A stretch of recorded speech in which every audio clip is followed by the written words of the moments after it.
નમસ્કાર, આપ જોઈ રહ્યા છો યુટીસી ન્યૂઝ। સુરતમાં લોકસભાની ચૂંટણી પહેલા જ કોંગ્રેસના ઉમેદવારનું ફોર્મ રદ થઈ ગયું અને ભારતીય જનતા પાર્ટીના ઉમેદવાર બિનહરીફ જાહેર થઈ ગયા। આજે આ જ મામલો સર્વોચ્ચ અદાલતમાં પણ ચર્ચામાં આવ્યો।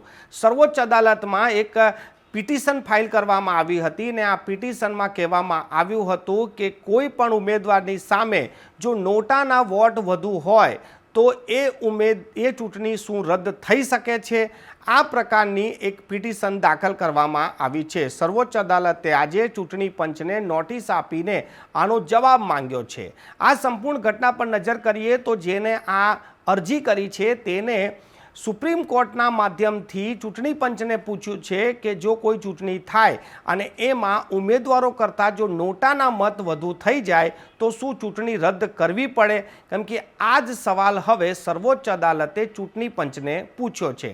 સુરતની ચર્ચા એટલા માટે થઈ છે કે હાલમાં જ જ્યારે ભારતીય જનતા પાર્ટીના ઉમેદવારની સામે જેટલા પણ ઉમેદવારો ઊભા રહ્યા હતા તેઓએ પોતાના ઉમેદવારી પત્રક પાછા ખેંચી લીધા।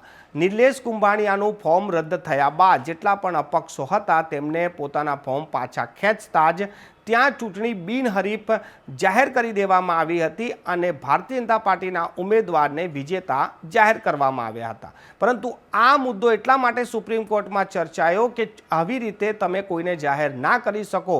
ત્યાં જો નોટામાં વધુ વોટ પડી જાય તો ચૂંટણી જ રદ કરવી પડે અને ચૂંટણી ફરીથી કરવી પડે। હવે આ મામલો સુરતનો હતો અને સર્વોચ્ચ અદાલતમાં ચર્ચાયો છે। આ મામલે જો સુપ્રીમ કોર્ટ કોઈ મોટો નિર્ણય લઈ લે અને ચૂંટણી કરાવવાની જાહેરાત કરે તો સુરતમાં ફરી ચૂંટણી થઈ પણ શકે છે અને જો ભારતીય જનતા પાર્ટીના ઉમેદવાર કરતાં નોટાને વધુ મત મળી જાય તો ચૂંટણી રદ પણ થઈ શકે છે। પરંતુ આ બધી જ વાતો થઈ શકે છે ત્યાં આવીને રોકાઈ જાય છે।